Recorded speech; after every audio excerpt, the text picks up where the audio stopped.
out in the weather and found a parking place and made your way to this event. I'm Just a microphone. okay. No, no. Okay. I'll start over again. You deserve a second welcome and a second coming out. I'm glad everybody made it here today. Our weather certainly took a turn that we didn't necessarily think it was going to take. I'm Barb Dirks. I'm co-president of the League of Women Voters for the Kalamazoo area.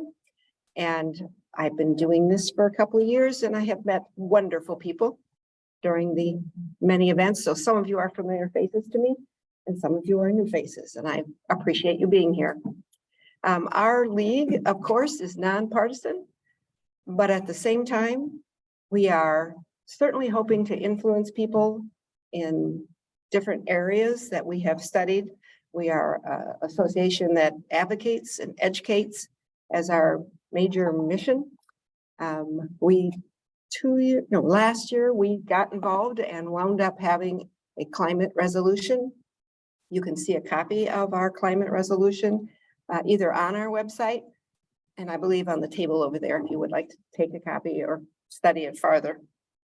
Our league, along with other organizations, is a partner for this climate emergency week or month. And so we're very pleased that there are many activities and a lot of people turning out. We're also a member organization of the Kalamazoo Climate Crisis Coalition and delighted to be doing that. We have a wonderful extra person here, Jamie McCarthy, who is the Sustainable Development Coordinator for the Kalamazoo City. And she's going to introduce our speaker for the day. Jamie?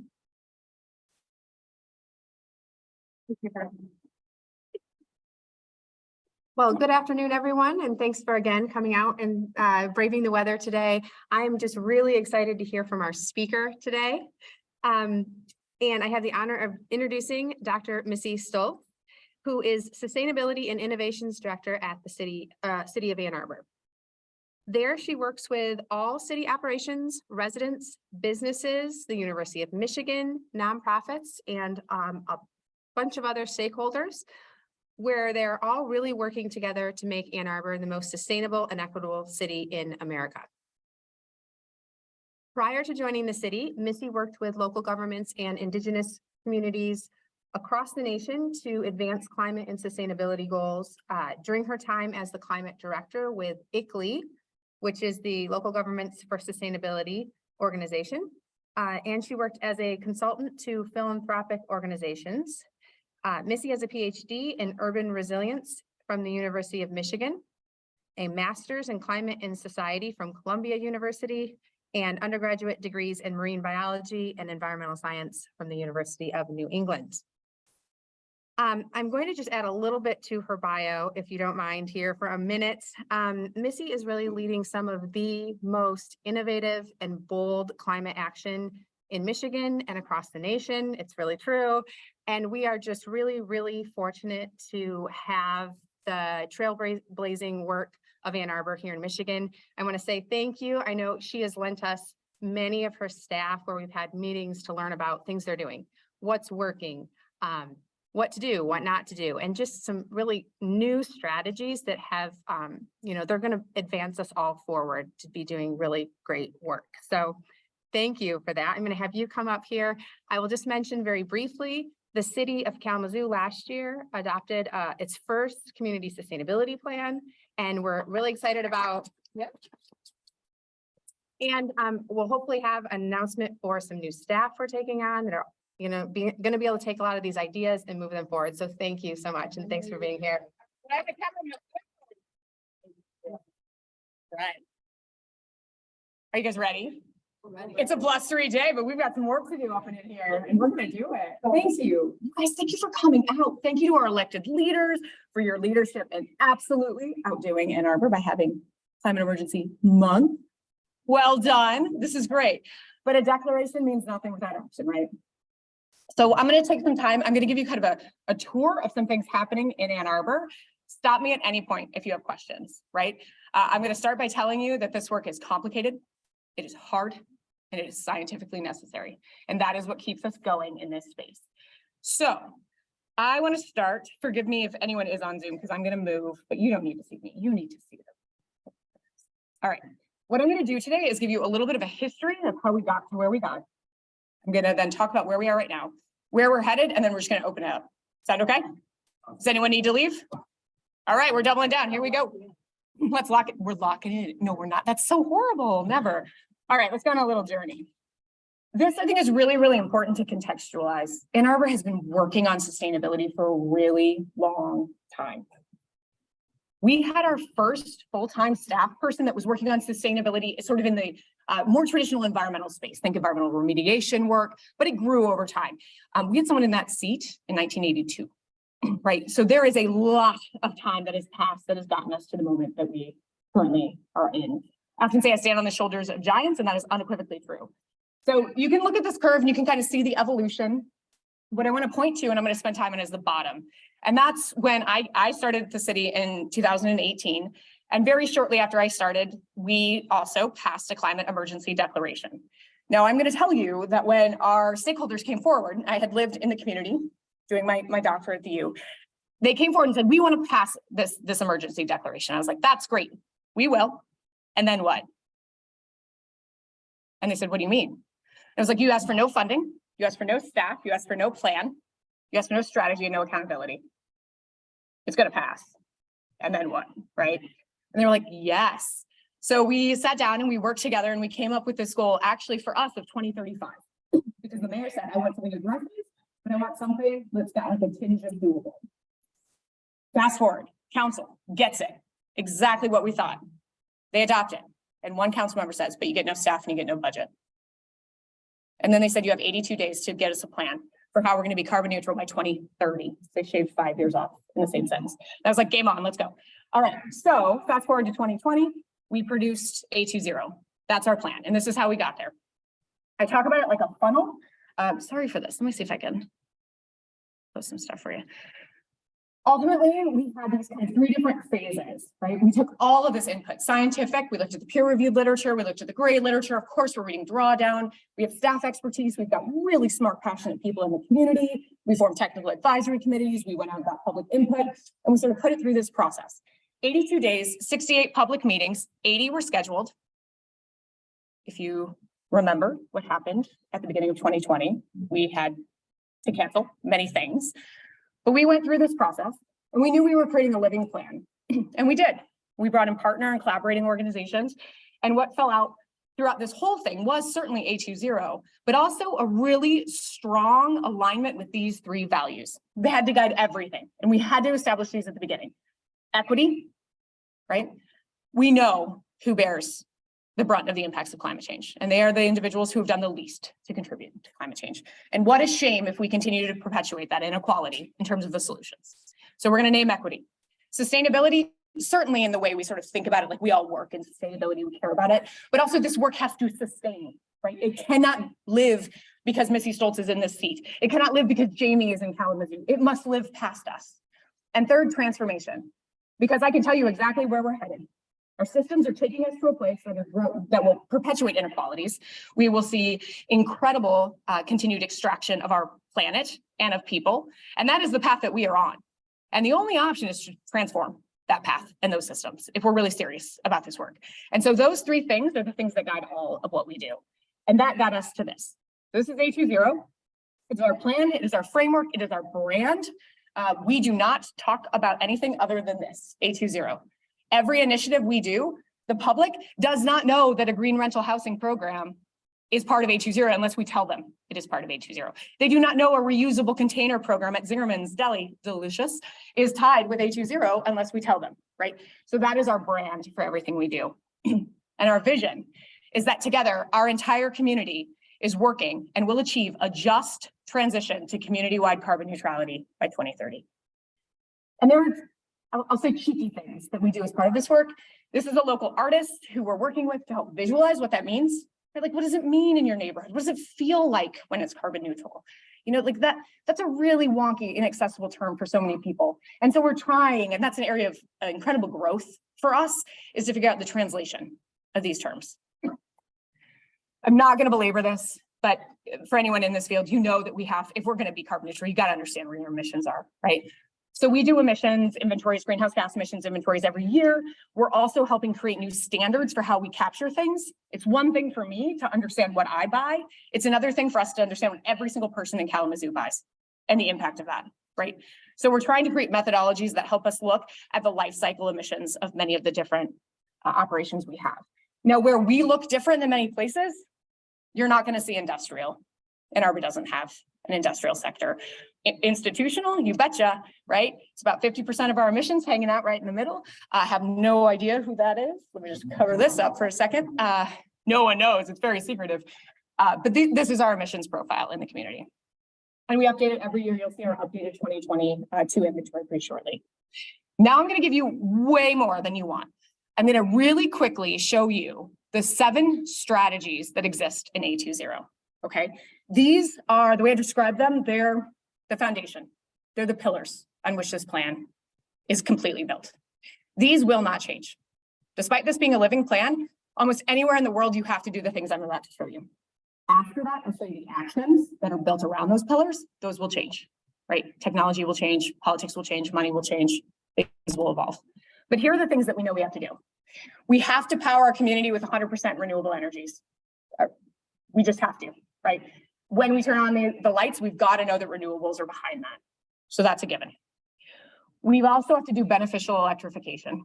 We've got to start transitioning gas, diesel, natural gas, propane, in the Northeast fuel oil, or in Alaska fuel oil, over to electric, because we can make that clean. I am not a big fan of renewable natural gas. I think there's maybe one sector that actually makes sense for. So I don't have those conversations with people. When DT calls me, I'm like, thank you, no, right? Like that's, keep your greenwashing, my friend. Moving on to strategy 3 is energy efficiency. For those who've worked in the field for a really long time, you know, this is where we've always started, right? The best energy is the energy you don't use. Here's the problem. That's like peas and carrots. If I hold an event, which we do, we'll have energy efficiency talks. 10 people at best will show up. If I hold an event on solar, I get 150, right?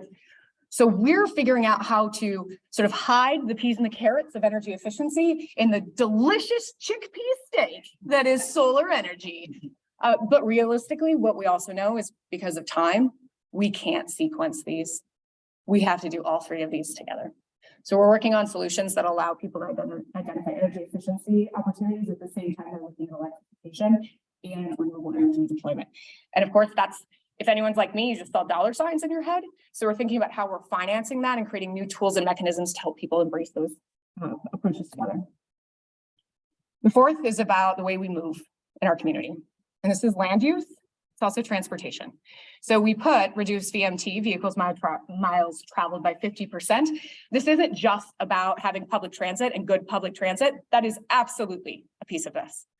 It is also making sure you can walk and bike and take transit to the places you need to go. Because if the grocery store is still 8 miles away, you are not walking and biking to the grocery store. You are getting in a car and you are driving, right? So we are about to update our comprehensive land use plan right now, and A2ZERO is the factor that we are using to evaluate that land use plan, right? And that is progress. That is not where we were when I started at the city. The 5th strategy is about circular economy. All of the things, right, that we have, they never go away, right? They may go away to me when I toss them over there, but they're not gone. And so how do we extract from them their continued use, the productivity that they have, maybe not as a phone in this case, but as something else? How do we create a truly circular economy where we're reinvesting in our community and creating new jobs that repurpose these materials into something that's really exciting? But we started to go further than that, because it's not just about things. If we're really honest, things aren't the only disposable, or materials aren't the only disposable things we have in our life. We treat a whole bunch of people as disposable as well. And so thinking about how we continue to invest in our people as well as the products and the materials and keeping them in circulation is part of what we're working on in the circular economy. The 6th, you all know this. So interesting 5 years ago to talk about this to talk about it today. I wouldn't say everyone. Most people realize climate change is not an issue of the future. It is already here. We are already experiencing it. And so we have to take actions that invest in the resilience of our people and our places right now. And that's key. And then the seventh strategy is a cross-cutting strategy that doesn't belong in any category because it belongs in every single category. Things like our work on equity, metrics, transparency, community engagement. Those things have to also have a foci in our effort. So I spent a little bit more time on this because this is how I'm going to talk about the actions that we're doing when I kind of go into where we are today. Okay, hold on. Don't try to read this. These are our actions. There's 44 of them. And we are actively working on 36 plus. The plus, we missed things, right? The most obvious one, we analyzed and evaluated telecommuting, but before the pandemic, how many of you telecommuted? Right? How many of you have telecommuted at least 5 times in the last 2 years? Right? Yeah. We didn't think it was possible. Now we know it is, but we also know it is not equitable. Not everyone has access to telecommuting. So we're figuring out what we can do in that space. So you're not going to see it here. We're promoting something called a sustainable energy utility. We created it. It didn't exist. It doesn't exist. Maybe we'll win a grant. Please cross your fingers and then we'll make it real. But there are things that aren't on this list. And that's okay, actually. And that's part of what we did with our council to say, this is the living part, that these actions will change and evolve. And that's okay. But what is also true is there's a lot of rigor that went into these actions. We evaluated them. We have a prioritization framework. We took them through weeks. I was going to say months, but that wasn't true. We didn't have months. We took them through a very rigorous process to make sure that they fit in this plan. So taking something out and replacing it is not simple. We have to justify that replacement. That was not me. So hopefully they're okay. All right, let's go on. Let me tell you a little bit about where we are. Are we doing okay? Show of hands, like thumbs up. We're all right. Okay, great. This is going to be rapid fire, and I'm going to go around those 7 strategies to talk about some of the things we're doing right now. These slides are available, and all of this is on our website. If you want to look at any of these in greater detail, I'll leave my contact information too. So I'm just going to pick a few of them. We're working on just over 4 megawatts of solar at city facilities right now. We break ground next week on that. We redid all of our contracts pretty last minute with the passing of the Inflation Reduction Act. So we were going to do what's called a power purchase agreement or a PPA. When it became available that governments could get that 30%, we rewrote all of that, which is why we're a little bit delayed, but we'll get more savings, more renewables on the grid. We also run a Solarize program, which is a group buy discount. We've helped over 500 Ann Arborites get solar through this program by making it really, really easy for them. And then we worked with solar installers such that they pass their marketing savings on to residents because we bring solar, people interested in solar to them, so they don't have to spend their marketing budget. In the first 3 years of this program, I mentioned over 500 people, over $1.5 million in the upfront cost of solar has been reduced. And over the life, we estimate they'll have saved over $27 million in energy costs just for those 500 people, right? Wildly successful. We've worked with the state to help replicate it, create a replication guide because it's a very different model. I sort of think of it as like a Tupperware party in some ways. And I can talk about that if anyone's interested. Just some quick highlights. We are working on the nation's largest landfill solar project. It is stuck. It's stuck because of federal policy that happened about a year ago, and we're trying to get it unstuck. It is the first project I started working on when I joined the city, and it is a labor of love to get this project done, but it is really hard. And I'm also working with the governor's office on why it's so hard, because some of that's regulation that I don't think really needs to be there, and it's preventing us from, it's pushing us to greenfield solar developments as opposed to brownfield redevelopment. And then this is a sustainable energy utility. It deserves its own conversation. Basic just is, I think our utilities and especially our electric infrastructure is the infrastructure of the past. Having really big transmission and distribution lines are incredibly vulnerable in a time of climate change, right? I think instead we need to be investing in on-site generation with microgrids, neighbors actually starting to share power, right? Maybe 50, 100 houses sharing. Then when the grid goes down, we have an isolated area that's lost power as opposed to the entire state of Michigan. I don't know how many of you lost power in the ice storm. Yeah, you know what? I didn't because I have solar and storage, right? And so thinking about how we set up those kinds of systems so that people can have resilience in their energy supply whether you have young children, the food that we lost, the cost of having to go to a hotel, those are not borne equally across our society. Think about medical conditions and individuals who didn't have access to their oxygen machines, right? That can't happen. So we're exploring creating a supplemental utility. It would not be about owning distribution. It would be about generation. Putting behind the meter solar and battery storage systems on homes, connecting them through microgrids that we would actually stand up and making sure we had a resilient, redundant source of power. Doesn't take people off the big grid, big G grid, but provides a first in, more sustainable option. Fundamentally changing those electrons so we're powering them with renewables. That's what our goal is, right? Happy to talk about that in more detail. For strategy 2, some of the things we're working on, beneficial electrification is really hard in Michigan. You know, I sit in DT's territory, we have the highest electric rates in the Midwest. So when we see studies of places that are able to transition from gas to electric and they save money, that is not the story in our market. So we have to fix that. And we do that by stacking energy efficiency with electrification, right? So you lower the costs, and then as you're electrifying, you still try to get under what a traditional monthly bill would be.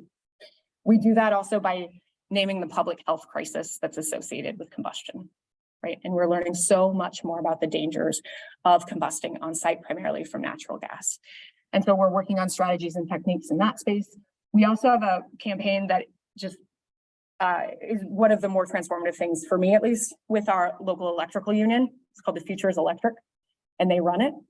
And they're out talking to residents, you know, and this is centering good paying family sustaining jobs in this movement, but they are the ones who are helping people understand, how do you right size your electrical panel, not just for the heat pump that you're putting in, but what's coming in the next 10 years, right? How do we do this together to make sure people can make the right, kind of the next right choice, if you will, in the system? And then there's, of course, things like building out the charging infrastructure. By the way, is there an electric charger anywhere close by? Because I could not find one because I was down, right? Is there? Western, okay, great. Yeah. Great. This is one of the things, right, that we know we need to build out the infrastructure for both fast charging and level 2 charging. This year, we're focusing really heavily on multifamily. Ann Arbor's 55% rentals. And so we've got a disconnect that we've got to try to reconcile there. But these are just some of the things we're working on. Still okay? Is this the right level? All right. We can talk about anything you want to talk about. So about snow, great. All right, let's go to energy efficiency or energy waste reduction.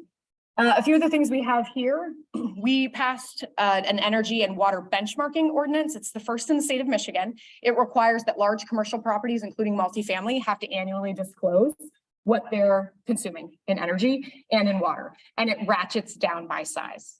So first year was everyone over 100,000 square feet. This year it's everyone over 75,000 square feet, and then it goes to 50,000.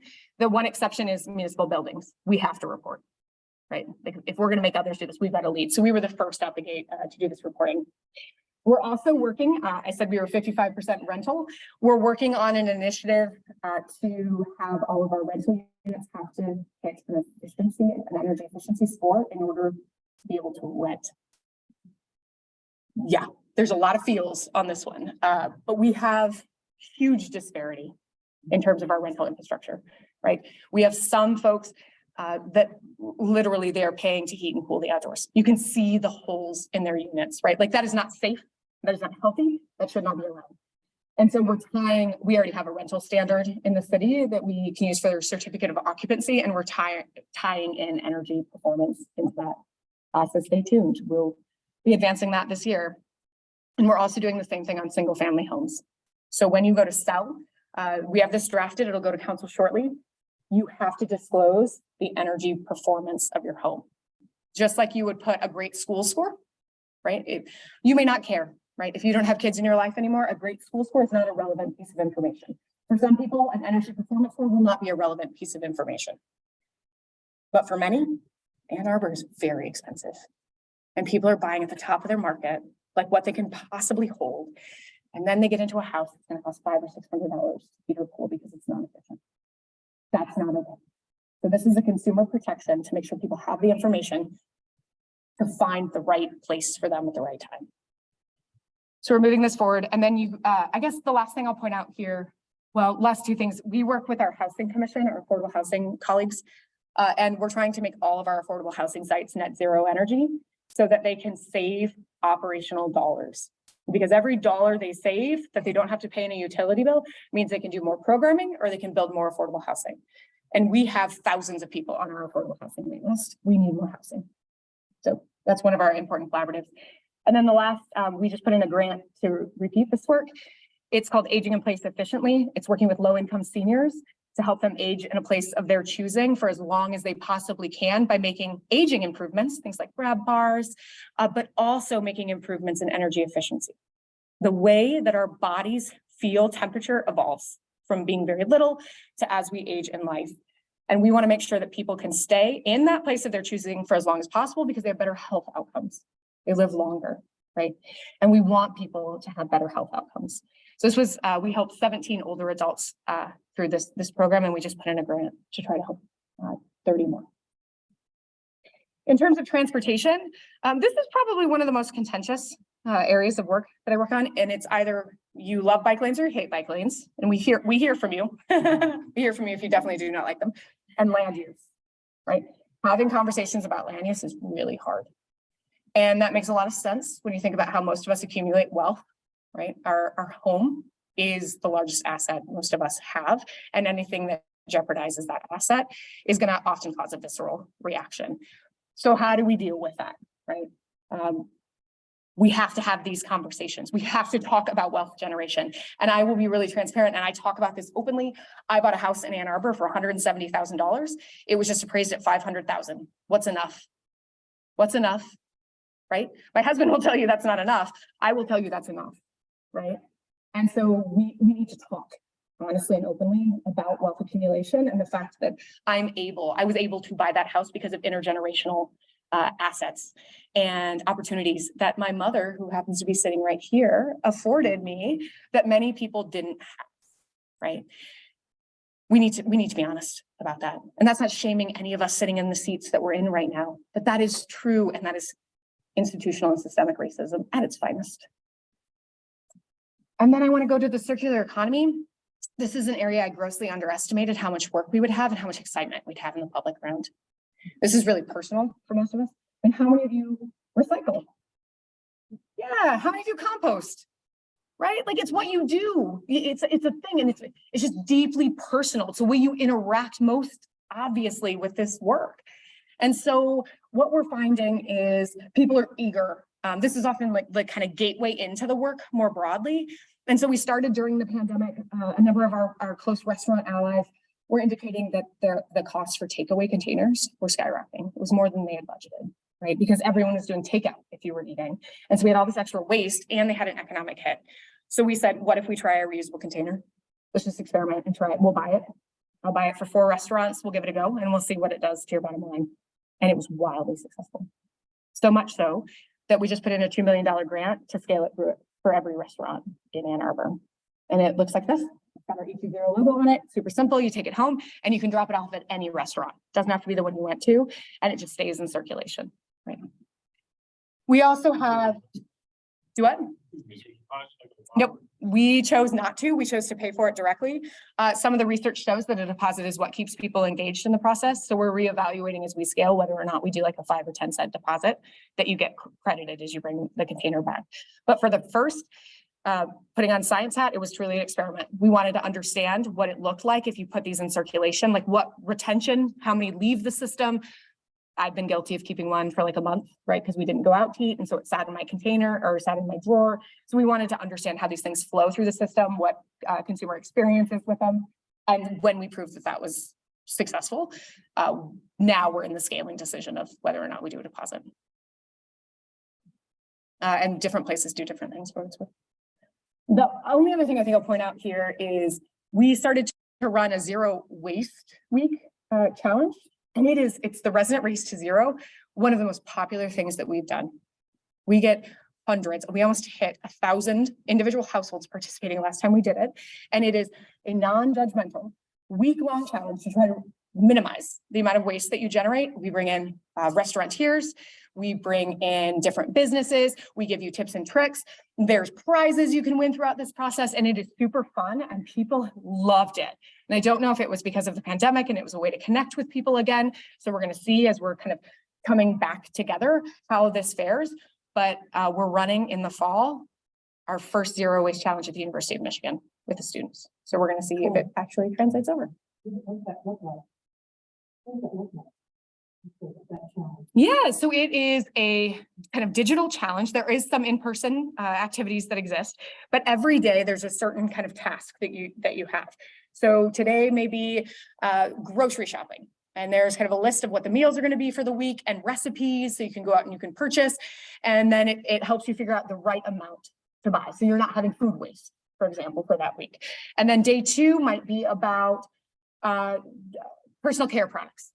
Did you know that we have multiple places where you can actually use returnable containers as opposed to having to go out and buy more to actually buy that plastic, where you can bring in a container and you can fill it up with your shampoo.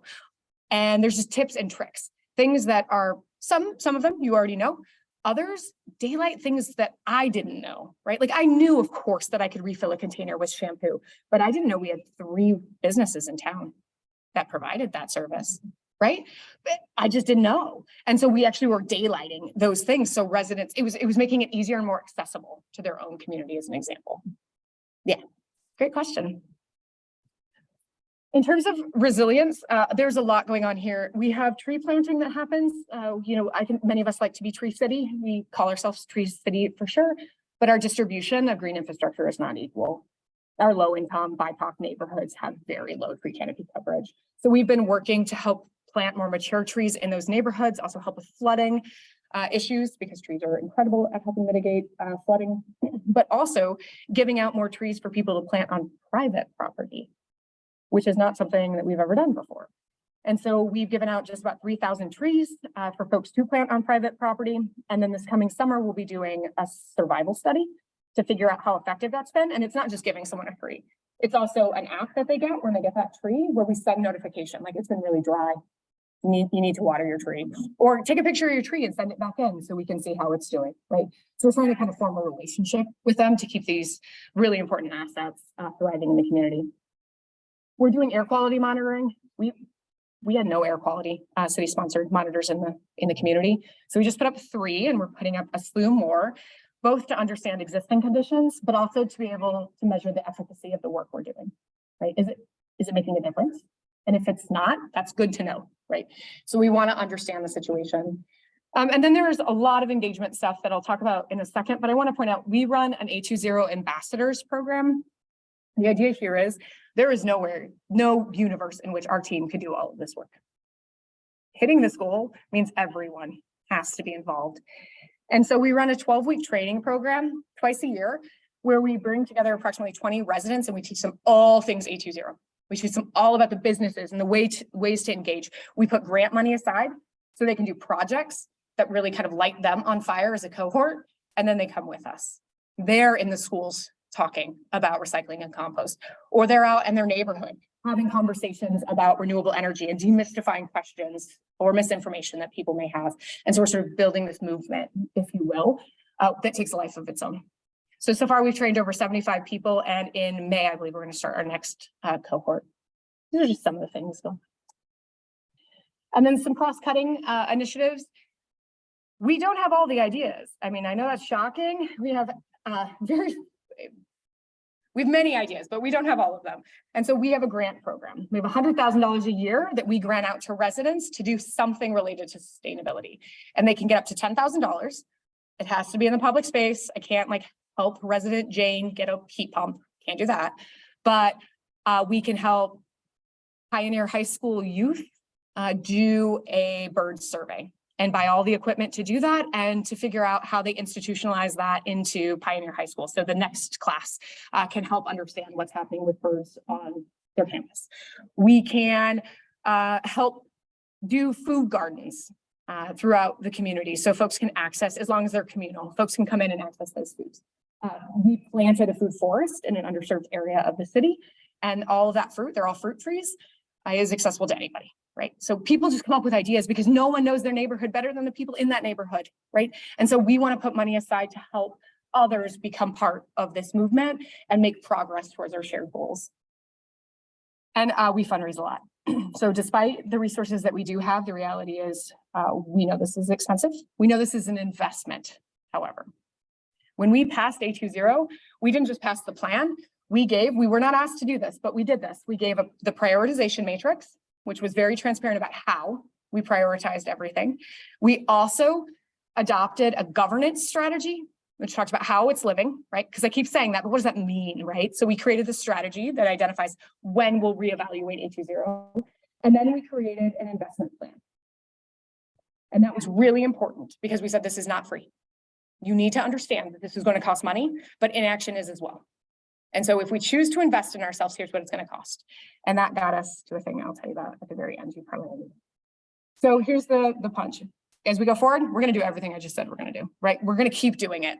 And we're working with the governor's office on the My Healthy Climate Plan because we need that to succeed. I spend in my particular role, a lot of time intervening in rate cases, intervening against the utility, pushing them to go further, faster. We're in two cases right now, and we just got asked, and I said yes to join a third, which is a lot of time. Local governments are generally not interveners in these cases, but it matters because we're not a biased party. We're representing our constituencies in these cases. So this is an area that I'm not going to stop pushing really hard on. We also, you probably know, we're in a moment where the building codes, the energy code in the state are up for adoption. We are pushing really, really hard to get them out of JCAR as they are preserved because we can't set more aggressive building codes in the state, y'all. Like, welcome to Michigan. So we need our state to step up and have aggressive, smart, safe building codes for our people. It's turning off the spigot, right? You got to stop the emissions before we clean up the flood that we've created over time. And we're going to keep doing, these are mostly keep installing solar. We just put a request for proposals out for another 1 megawatts. All of our roofs, we've already bid. So now we're doing carports, largely at our park sites. We're just going to keep pushing. We're doing decarbonization work at a handful of municipal facilities to try to get them to fully net zero energy. And we're going to keep, council is going to take up a resolution to formally create the sustainable energy utility, which is a really exciting moment.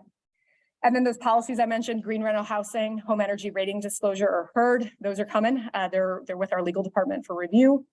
We also have created something called the A2ZERO home assessment, and it may take an alternative name. But what this is, we created this with our Bryant neighborhood, which I think the next slide will just end with what that is.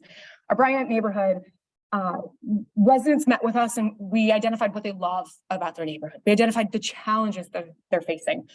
And we knew that the major tool we had to do energy work was an energy audit, right? One, we learned audit, terrible word, right? I mean, like really, it sounds sort of silly, but that's what we call it. How many of you want to be audited? Yeah, how many of you have been audited? Yeah, it's terrible. I know someone who has, it's terrible. So that's not the right word, but that really only looks at energy efficiency. And as I mentioned before, people are not getting excited about energy efficiency. So we worked with the Bryant residents and we designed this whole home assessment.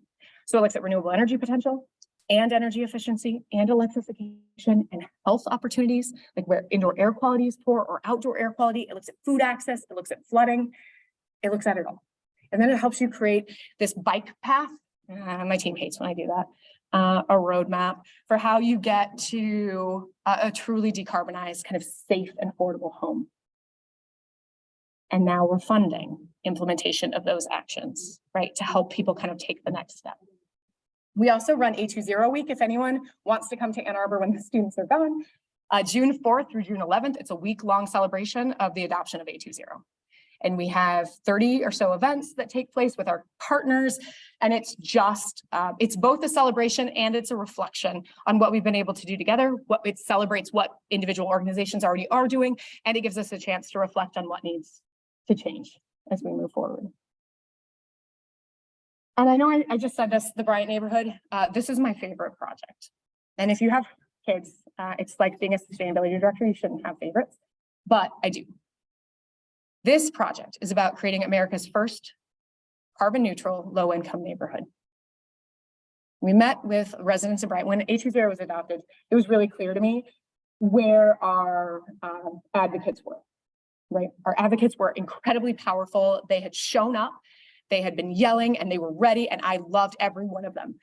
And they were white, and they were affluent, and they did not represent the whole. And if we were serious about equity, we had to start in Bryant. And so we went into the neighborhood, 75% low income, 50% people of color, 50% renters, 50% owner occupied. Average house in Ann Arbor is about almost $500,000. In Bryant, just under 200,000, right? This is an area that's adjacent to our landfill. It's in the highway ring. It floods. It doesn't have tree canopy coverage. This is a Justice 40 neighborhood.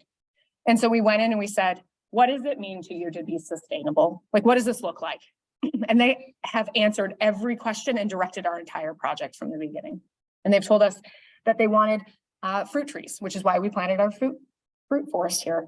They told us about flooding. So we came in and we all got certified as master rain gardeners, and we planted rain gardens.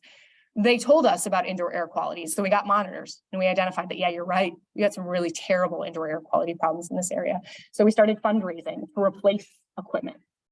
We identified that all of these houses were built at the same time. There's only 2,000 homes, so there's incredible generalization, right? If you identify 10%, do an assessment of 10% of the houses, you can extrapolate because of design. So we identified roofs are starting to go, right? So we got a funder who gave us a little bit of money to start replacing 2 roofs so we could see what it's going to cost and what it looks like when we get in there. Everything is designed by the residents, including the community engagement work, where we got a grant and we hired residents to lead all the engagement efforts of this work. And so today, this is their goal. We've won mostly small grants, to be honest. Ann Arbor is affluent when you look across the board, but poverty hides really, really well in Ann Arbor. So we do not get philanthropic dollars.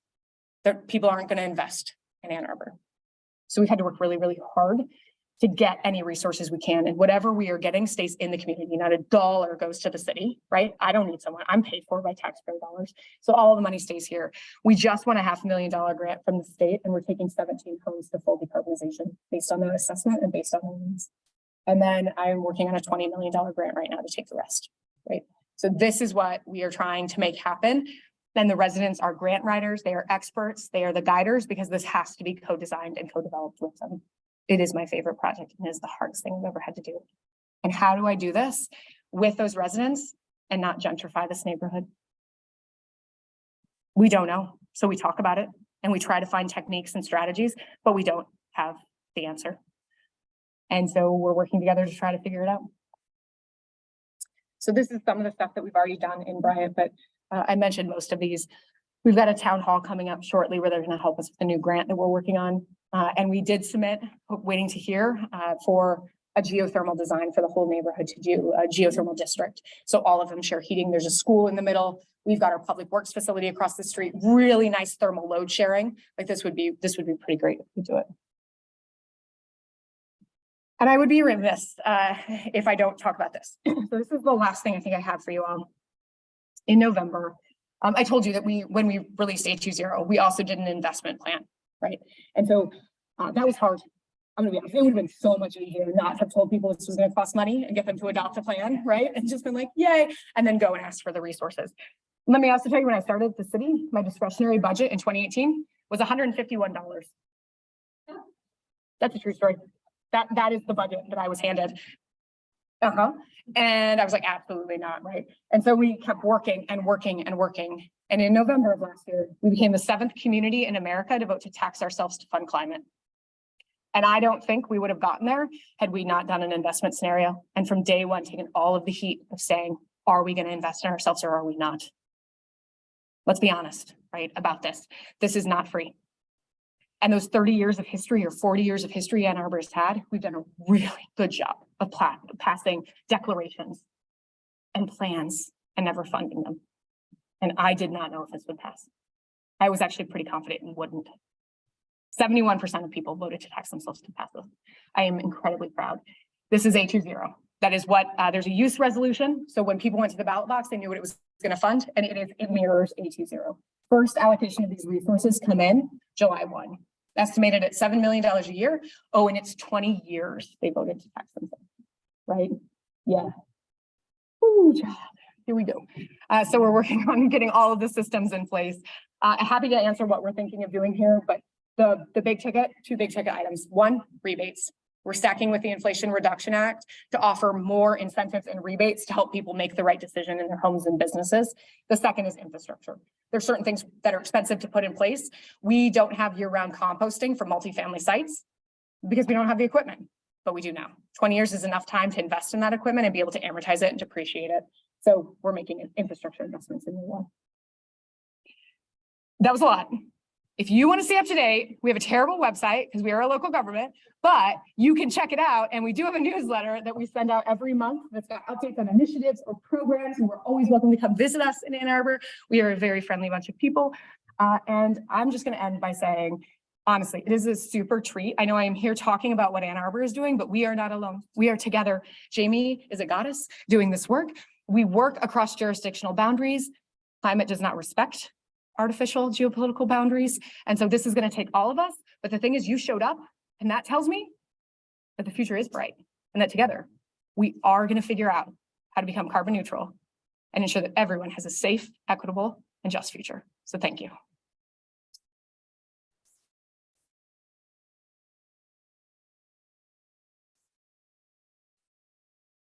Your turn for questions. Yeah. Do you want to hear? Why don't you take this? Just for our Zoomers. Sure. It's just a quick question. How many hundreds of people do you have in your 422. That is not accurate. We are a team. We are a team of 11 and a half. Take your collective breath. Yes. We are 11 and a half, and with the passage of the millage, I have proposed to go to 20. What's the millage rate? It's 1 mil. Millage rate was the question. City millage. City millage.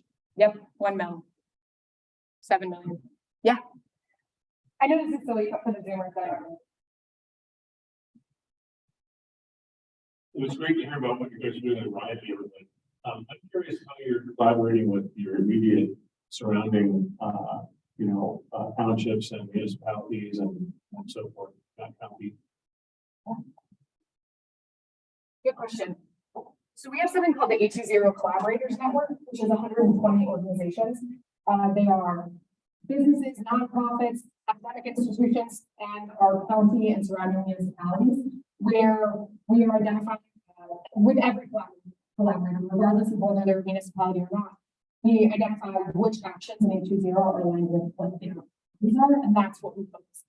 So in terms of the county, solar deployment and resilience, in particular resilience hubs, really, really important right now, given we've had many power outages and many multi-day power outages. And so, I think consumers doesn't stop as much as we do, but we like to say that we consumers. Resilience, which is the thing we're focusing on, and we have started conversations about what that means, what that looks like, how we activate them, how we design them, how we fund them. And so we work collaboratively on right now topics of interest, and we are in a regional discussion about forming a regional climate collaborative. It hasn't everyone's interested, but it hasn't solidified into a there yet. So we're actually meeting later this week. We collaborate ironically on a lot more with peers around the state and around the country. We probably do with people around.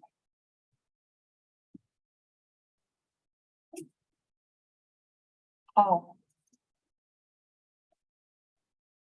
I know when you made your original plan that you described it as error positive. What Oh, yeah. is that? Yeah, I'm gonna give you that one and we can pass it. So this one. Yeah, so there's not really a great word that I know. If anyone does, let me know in the English language for this. But we said fail positive or failure positive is how the plan was, and that's not right. Right? To me, a failure is when you do something and you don't learn from it. But so that's not the right word. What we meant there is no one has done this. No one has figured out how to decarbonize an entire city. So there is no path. We are making this up. We will make mistakes, and we have to create a culture in which it is okay to make mistakes and learn from them and evolve. And that said, it is not okay to design a bridge that fails, right? Like I say that because there is a limit, and local governments are not designed to accept mistakes. right? Our public is not used to that. They do not tolerate that. And so it is a very fundamental cultural shift that we're having in a discussion to say, it is okay that one of our programs does not work. We will tell you it does not work. We will learn from what did not work and we will pivot and we will take on something else. So a part of my job is actually creating that culture on our team because we haven't achieved that across the whole city. So I have to protect them and effectively take the hit, right? And that's fine. That's my job. Put on my big kid pants to go to work today. So it's good. Thanks for the question. We're gonna switch. We'll go back. Yeah, go for it. Thank you for coming. I'm in Portage, chair of the environmental board. And in terms of, I'd like to add, in terms of microgrid, the pyramid, local supply. Does some of that millage go towards some form of economic development to address that barrier of having local supply? Good question. One, I want to also thank you for your fast chargers because I use them. So thank you. Good job. So what the millage hasn't hit yet, we have no dollars from it, right? So all I can tell you is what I think is going to happen. And I hope that we can have this conversation in a year or two and I can tell you exactly where those dollars went. Right now, thinking about the microgrid, let me back this up. You can microgrid right now on a single person. Okay, so let me take fire station 6 for us. By solar, we're going to put batteries on site, and I could do some power dynamic work, and I can make a little microgrid of the fire station. So if the big grid goes down, the fire station still runs. Right? Great. I am much more interested in crossing property lines. So City Hall is next to our Justice Center, where our police department is, where our courts are, where our servers are, and where City Hall is. I can't, under Michigan law, cross that property line with energy at home. If I did, I became a utility. So one solution that we're working on right now is to get the legislature to change that. Right? So the legislature needs to allow us to microgrid. And if they won't go all the way, then my response is allow critical facilities to microgrid. Right?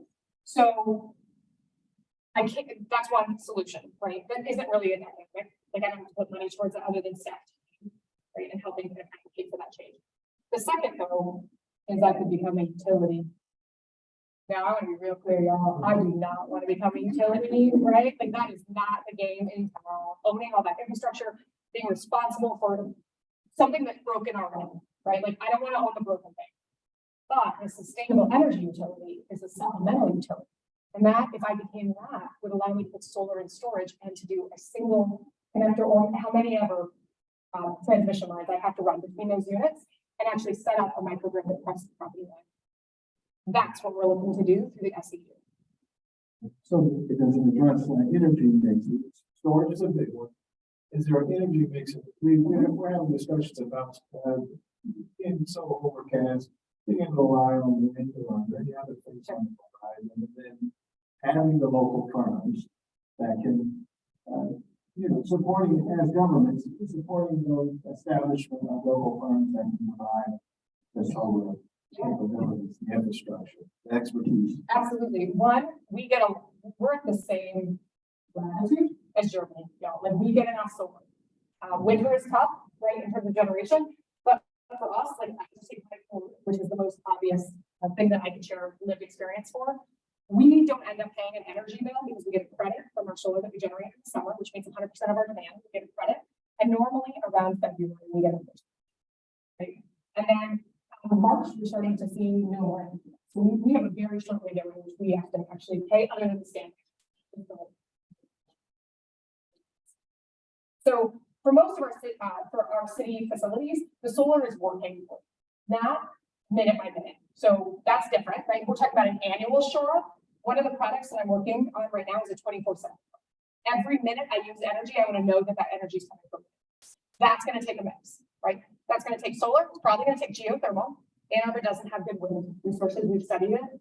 So, but we could obviously go to the thumb or other parts of the state that have great wind and you bring in storage. And now we're in play, right? Now I can get to a 24/7 product.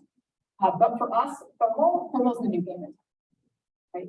On Monday night, our city council is going to vote for us to potentially renegotiate our natural gas franchise.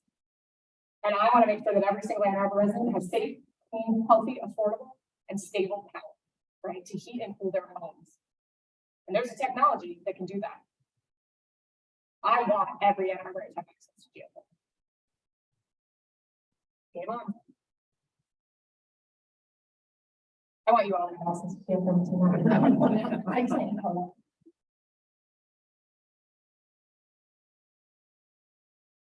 My name's Rick Klein, I'm reporting from the planning commission.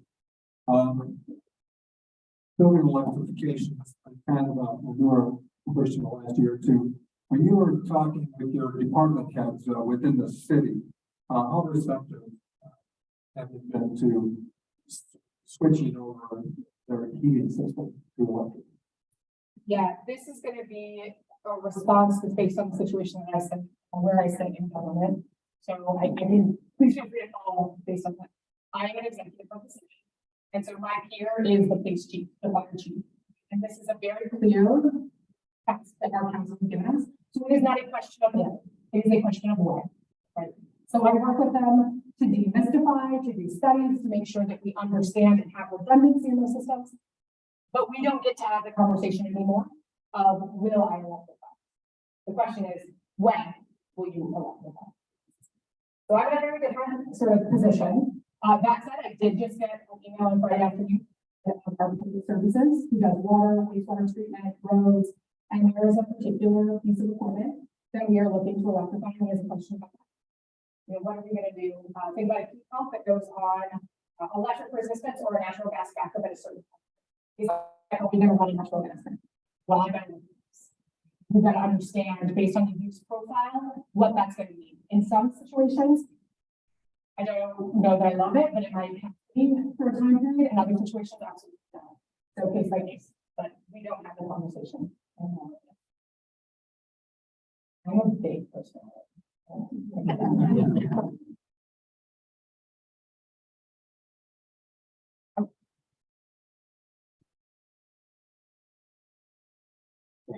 One, this is real, I mean, thank you for coming and sharing. Yeah. You work with U of M. You have students who are only there. Okay, yeah. When you work with them, you have faculty who are there longer, you have administrators who come and go, staff.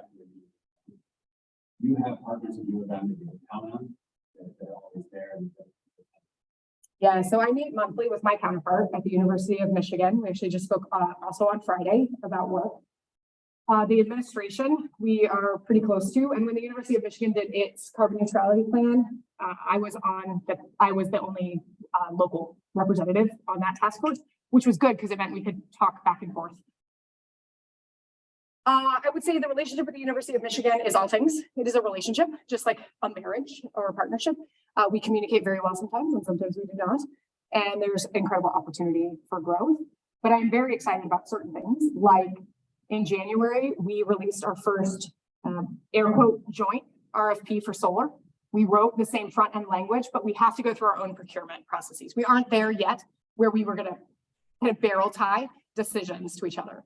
But they put out an RFP for 25 megawatts and they said up front, we want someone to bid on the cities too. We released them at the same time. Responses are due at the same time. We put out RFP and said, we want someone to also bid on the University of Michigan's. And so we're going to see what comes back. That is a big step that I've never seen. I've never experienced that before. And then we have incredible relationships with faculty, right? That are working in this space that care deeply. Some of them have become A2ZERO ambassadors. Many of them teach courses. The dean of our sustainability school, we're talking about opportunities for co-teaching, right? To bring more students in. The hardest for me is actually the students. Students tend to identify as University of Michigan students. They don't realize they're also connected to the city when they're there. And so getting them to become active is really important for us, but also getting them to become active in a way that's constructive as opposed to destructive. And that's tricky. What does that mean?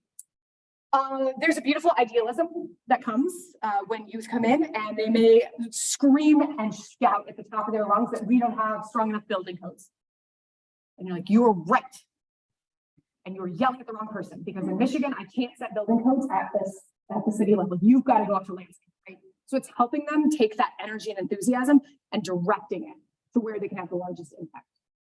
Right? But on their own, what they say is, I came from California and we have these great building codes. Why don't you have them here? And they're not wrong. It's just a different level, right, to get there. So that's sort of the direction. Thank you so much.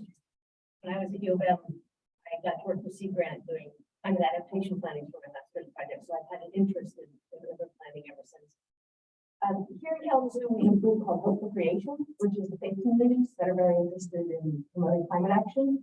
And I know I saw a story last year about churches in Ann Arbor working together to do installations. I wonder if you could speak a little about what the faith community in Ann Arbor is bringing to this. Oh, great question. The faith community is instrumental in many different avenues. So one, we have an initiative called Solar Faithful, and that's where houses of worship work together to install solar. They often do it by having their congregants invest in solar. So they're actually the owners of the rooftop system, but they gift it to the house of worship. And we, in fact, we got a grant to help them do that and wrote the legal contract that made that possible. So that's how we sort of facilitated that mechanism. And then we work with them.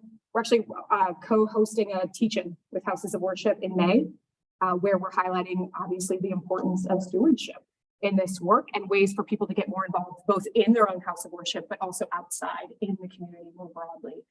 I think it's also an area that's underutilized, right? We have sort of, I'm really honest, we work largely with a coalition of the willing, right? The folks who've raised their hand. We have not, despite having 11 people, which I know seems like a lot, it is not. So if you're trying to be carbon neutral in 7 years ago, like that is not enough capacity. We don't have a ground game, right? To go out and talk to all the other people we need to talk to. So one of the things I just submitted for the first time, the city has never had an AmeriCorps Vista, and we put in for 10 to actually be a ground game, to go out and start talking to businesses and houses of worship and inviting them like both into the conversation, but also saying, how can we be more supportive of what you're trying to do? So we have some things, but I can't wait to learn more from you about what we should be doing.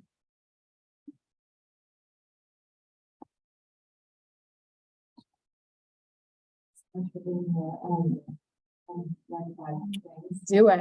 Yeah. The first would be input on sustainable and accountability. That's this is right now all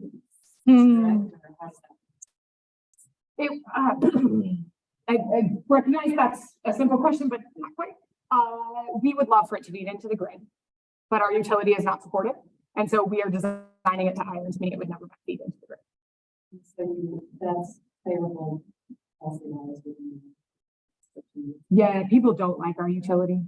Yeah, so mostly, and the idea of having resilient power supply.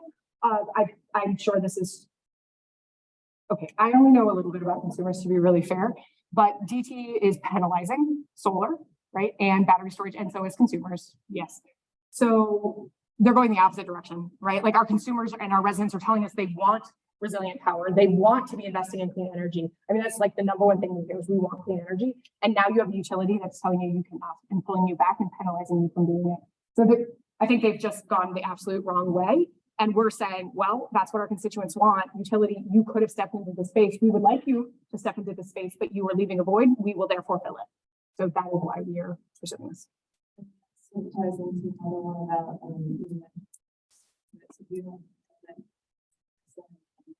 what has been mentioned. That is there forum or has been met with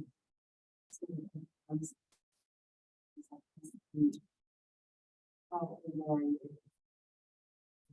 identify policy barriers and or things that need to be happening.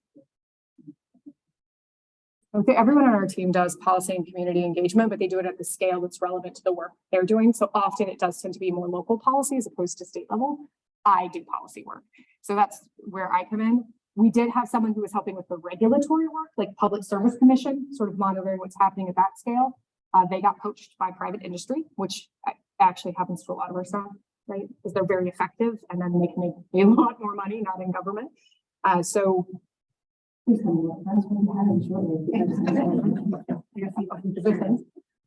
that said, we will backfill for a regulatory person to come into that space so I can do more policy. But if we're honest, historically, I had very little voice in Lansing. Ann Arbor has very little weight in Lansing. we just flipped to a legislature that even cares about the issue at all. And so it was like a miserable meeting to go to Lansing and talk, because often they would write policy directly attacking us, right? So just wasn't an effective. Executive order in place.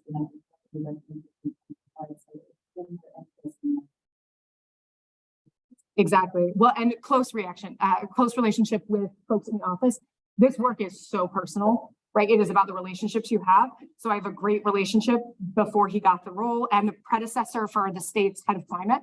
And we were on the phone yesterday talking about the My Healthy Climate conference and what we're going to do and some fun collaborations. So that like really grew, really great relationships with the governor's office. I was thinking with the legislature historically was where we didn't get a lot of traction. Another one is about, you talked about circular economy and what that means.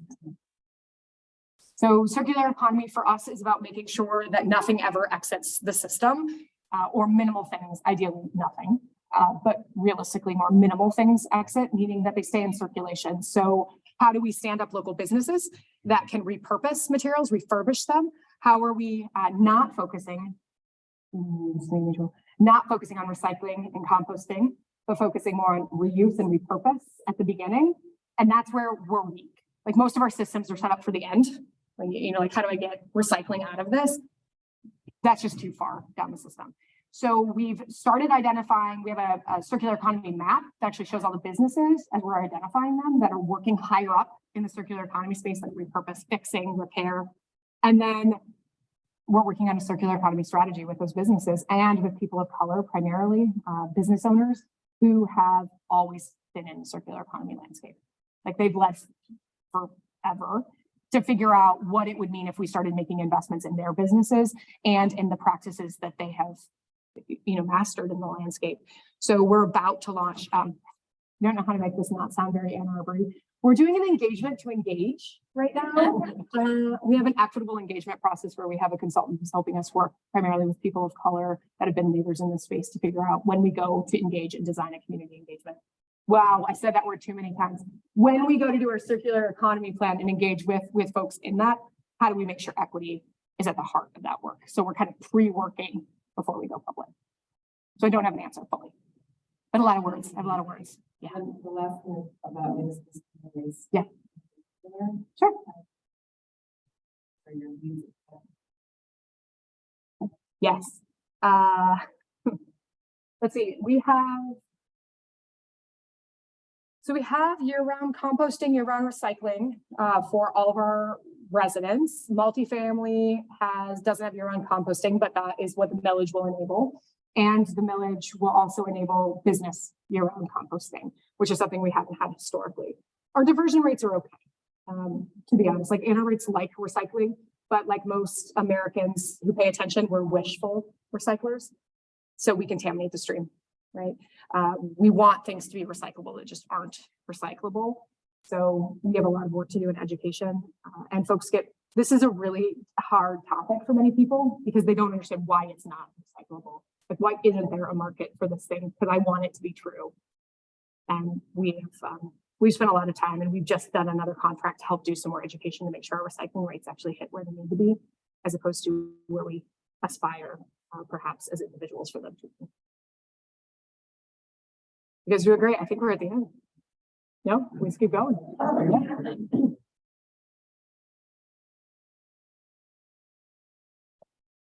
Yeah. What's your engagement with like the zoning, civic zone? What actions have you taken or you need to take action when it comes to the rezoning parcels within the city and how that relates to what the goals and objectives are? Good question. We have a staff person who reviews all site plans and rezoning requests from sustainability, and that individual is trained in urban planning, but also a sustainability specialist. And so I actually talked to him this morning about something that's going before council, that what were his comments on the requested rezoning, so that when it goes to council, we can be prepared to stand in front and say, this is what sustainability is asking for in those different sites. So we have a seat at that table. That's fairly new, about a year since we've been at the zoning table itself. And then we use zoning because we can't do building codes. So we use zoning to protect public health, safety, and general welfare, which is what zoning is supposed to do. So for example, we use zoning to require that every new development and major renovation has to have EV chargers in place. We do have a proposal before our planning commission to ban all new natural gas connections through zoning. And we are exploring many things under the auspices of zoning.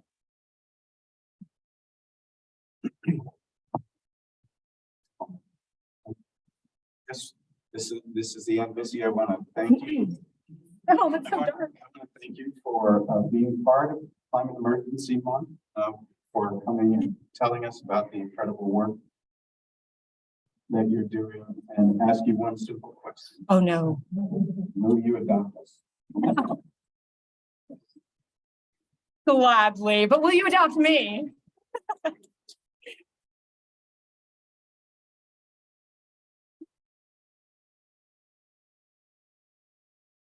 Oh, there's an online question. All right.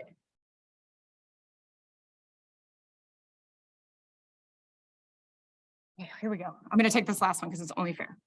Can you comment on your thermal imaging cameras available for borrowing at your library? Yes. So we worked with our public libraries. Our public libraries, just like this incredible institution, are priceless. They're invaluable in our system. Our public loves them. And so when we did A2ZERO, we actually put A2ZERO kits with the library in circulation so people can check them out. And they include thermal imaging cameras that they can use in their homes with tips and tricks to identify where there's leaks. And then we put in some caulk as well, so people use it and we replace that. And they are checked out all the time. There's like a 8-week backlist on them. So we're ordering more to put into circulation. We're also doing indoor air quality monitoring because of more recent attention and awareness around gas combustion. People are really scared and it's proving something worthy to be scared of. So instead of having people rush out who can't afford it, trying to buy this infrastructure, we're going to put it in circulation for others. Have you made it? Yay!